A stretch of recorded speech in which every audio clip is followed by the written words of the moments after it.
He's like, he admits it, Yeah. I don't know. What? Yeah, he was saying all that. He was saying this like cracked in underground at Charlie Sheen's house. Okay, that's interesting. Okay, now, what? Okay, so Corey film, Isaac Cappy. Okay, let's. Oh no, what's this thing you got here about Wonderland? What's that about? That was an old documentary I found called The Wonderland Club, and what it was. Well, I did a couple. I did one on that, and that was a child porn sting across like 7 countries, I believe. It was like one of the biggest busts ever, and it was in the early 2000s, like 2000 maybe. But there was another one I did on Lewis Carroll, and apparently he had a thing for Alice, who was a 5-year-old girl, like the real Alice that he wrote the book about. Oh, really? It's all in there, man. I'm just trying to connect with dots I can. Now that we live in this time, we can look in the past. We can see newspaper articles published, certain dates or date stamps, see what they say. We can kind of connect dots easier. So, and even though that was, I don't know, 150 years ago, there's still stuff there, though. He left journals. This page is missing out of his journals about him being kicked out of the wherever he was living with Alice's family. He was like the dean. I don't know if it's a college or church or whatever it was. And Lewis Carroll, that's his pen name. I don't remember his real name right now, but he was like a professor there. Yeah. And I think he had a thing for Alice. And he was taking new pictures of Alice's older sister, which was still underage. It's crazy. Yeah, it is crazy. It really is. Yeah. Okay. It's sad. It's sad, but I feel like it's what I can do to help. All I can do is bring some of these issues to the light, and because you got to know it's there for the problem to be fixed. I can't fix it. Well, let me ask a question about that, because, when we do talk about these topics, and a lot of people are out there right now, they want to expose this and expose that, but do you think it's really doing any good, since really nothing is happening to even slow this kind of activity down? And by us talking about it, it just kind of, people just thinks, well, everybody's doing it, it doesn't really matter because so many people do it, they're all guilty, everyone's doing it. Yeah, I don't know. I mean, this might sound a little out there. But see, I had a quote-unquote spiritual awakening before all this stuff, and I'm not going to go too far into that, but okay. You start looking more into stuff, and do you know what the word apocalypse actually means? I did it one time, but the original meaning of apocalypse is uncovering. Okay. In Greek, means not or un, and apocalypse means covered. So it's uncovering, it's disclosures. I think it's like the time we're living in, with technology and everything, but it can't all come out at once, because our heads would blow up. We can't handle it. It's kind of got to leak for a little bit before the dam bursts, Maybe I'm talking, personal experience too, because I find out, I look at the news cycles every day. It just comes so fast, you can't keep up with it. Yeah. Imagine if it was faster. Well, I think eventually. Well, then, but you think there's an organized attempt to expose all this going on, and we're slowly being fed this information? I don't. Yeah, maybe even organized from above the planet. I'm not saying anything in particular, but just more than we realize.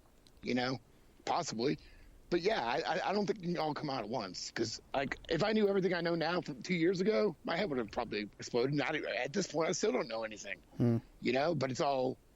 We can only take so much, I think, because so much has been hidden from us.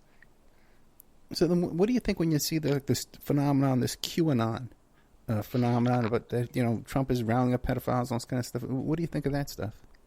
I never delved too far into that, and I realize it's a touchy topic, and that's something you realize when you start a channel or anything. You're going to have people that follow you that are for something, and you're going to have people that follow you that are against this something, and that's one of those somethings. Luckily, I guess it's just that admitting that I really don't I had to really expand my mind and realize everything that we know we were told, and we really don't know what the truth is, and that goes beyond way back, and not anybody on purpose. It's not like teachers are lying to us on purpose. Some might be, but it's what they were taught, and then parents and what they were taught. It goes back generations. So, that's something that I can see where some stuff makes sense, but I don't know why. I don't know if it's a Pied Piper thing, follow this and just we screw everything else up, or I don't know. Well, let me ask you a question then. What do you make of, because on YouTube, right, there's a lot of, do you have like disputes with other YouTubers and stuff?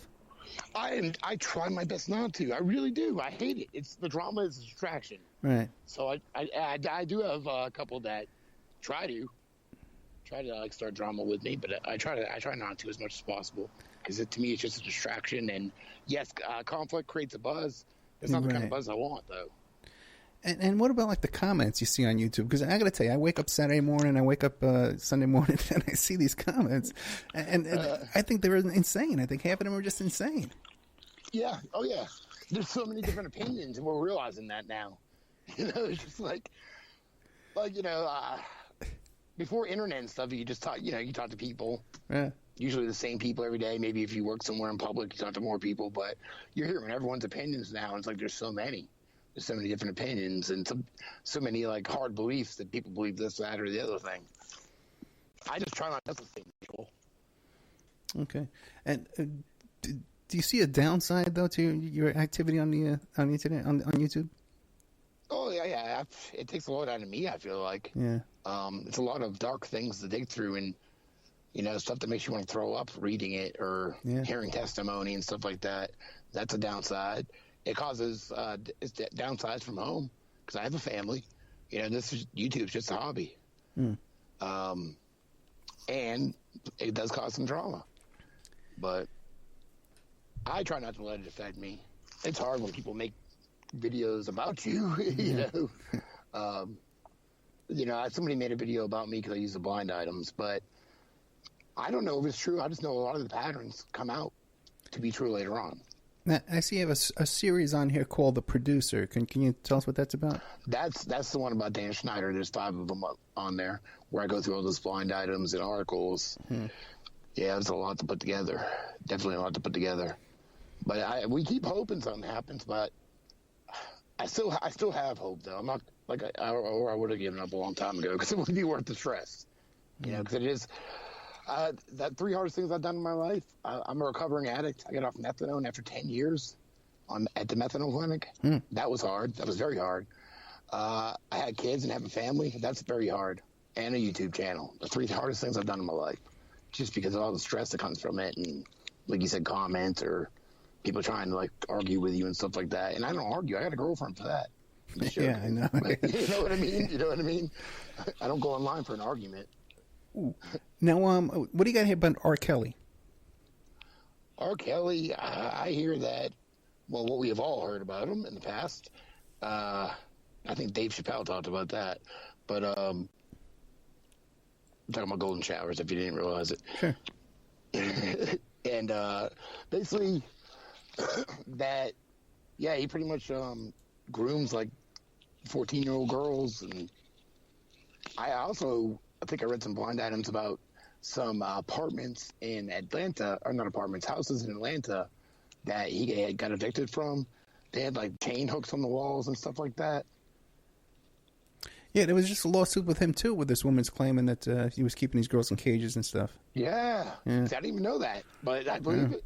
Yeah, it's crazy. I only did one video of him. It was short. There's so many people. Like, I wish I could do this full time. But my videos, I use my phone. I have a little iPhone, and I make everything on that. And that impresses a lot of people, but I do put a lot of work in them, so they take me a little while. It's just how much I can delve into it, What'd you, Natalie Wood, The Truth Will Out, what'd you come up with that? Basically what it comes down, this is the final answer, like the outcome that I've heard is the truth. I heard he didn't mean to push her. Well, he didn't push her. All right, here's what I've heard happen. That he was jealous. Robert Wagner was jealous over her, and he's a weird guy in all those movies. Christopher Walken? Yeah, Christopher Walken. And, of course, they were drunk, doing drugs, arguing. And she was actually more violent towards him than he was towards her.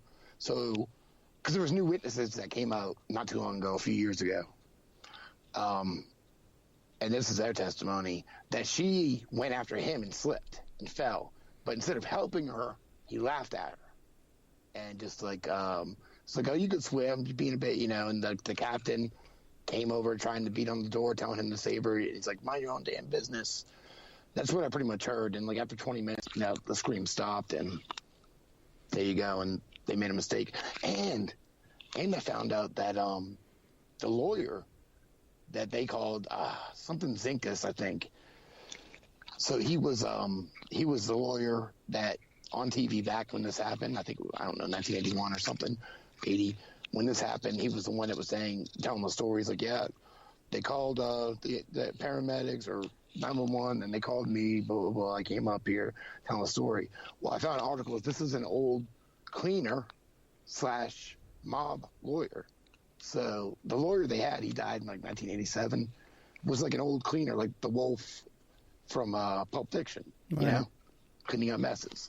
So I was like, what? Are you serious? Like, so I think they were trying to clean up the mess, pretty much. What do you got on Ted Nugent? Well, he pretty much admitted everything himself in that video. All right, supposedly, it's funny you said Courtney Love. Supposedly, Courtney Love gave him some oral when she was 12. Yeah. That's from her words. He's got songs about like being a predator. Talks about, what did he do? I think he adopted this girl that he married or something like that. She was like 17, but he was like 33. Anyway, I think he married her. He might have adopted her. It was a while ago. Were you thinking of Aerosmith, maybe? No, this is Ted Nugent. Ted Nugent adopted one too? I heard the new one about Aerosmith, though. Yeah. Which is kind of crazy because my uncle, I don't even tell a lot of people this because nobody believes me. My uncle was one of the original guitar players of Aerosmith before they were famous. I'm from Boston originally. Well, south of Boston. I moved to South Carolina when I was 11. He just died last year, too. He lived a pretty miserable life because he never made it, and they went out and got famous and all that, so he wasn't like a happy. Well, he was, but yeah, so that kind of hurts my heart a little bit, but the truth is the truth, and I'm not going to be biased about any of it. Yeah, the whole Aerosmith story is pretty creepy, man, because he also forced her to get an abortion, and there was a suspicious fire. There's a lot of bizarre stuff there, and you're right. Ted Nugent did adopt an underage girl at one time who legally became his daughter when he was over 30 years old. Yeah, okay. Yeah, it's been a while since I made that one. It's like I make them, I put them out, and I don't look back because I feel like I'm on a timer here, and I don't even know why. Because I don't even know what I'm doing, but it seems to be working, whatever it is. Well, then let me ask you a question then. Aren't you concerned that perhaps maybe you could be infiltrated and people are influencing you to put out disinformation? I already have been infiltrated. Okay. And it got me pretty bad. And I've learned to not be so open. There's a bigger channel in Australia called Mr. Gunk. Okay.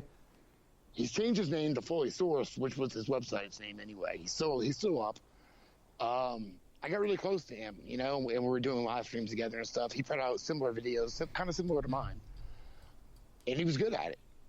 Well, getting close to him, talking to him all the time on his live streams and all that, we find out through a Discord chat, it's like a chat room. I don't even have it anymore because it's too much drama. But we find out that he was like talking to and receiving naked pictures from a 15-year-old girl in Iceland, because that's where he's from originally.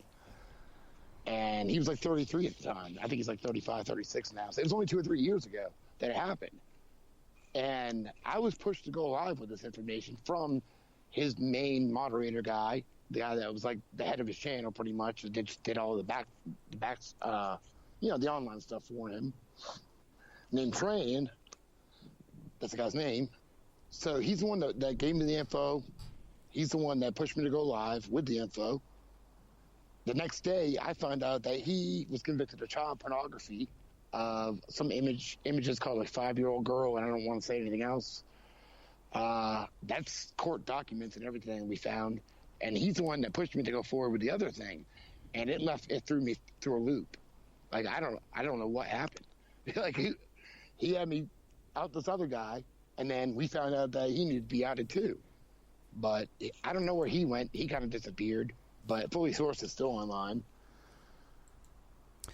I just don't know. But yeah, I was infiltrated. Yeah, we just had a little incident with that too. I had Mike Parziale on the show, and Gunk, that guy Gunk, had produced a little. Mike Parziale is the guy behind the whole Wade Robeson support group, Michael Jackson stuff, and and Gunk did a video for him. And then we found out that Gunk is involved in all this stuff. Yeah. Oh, damn, man. Gunk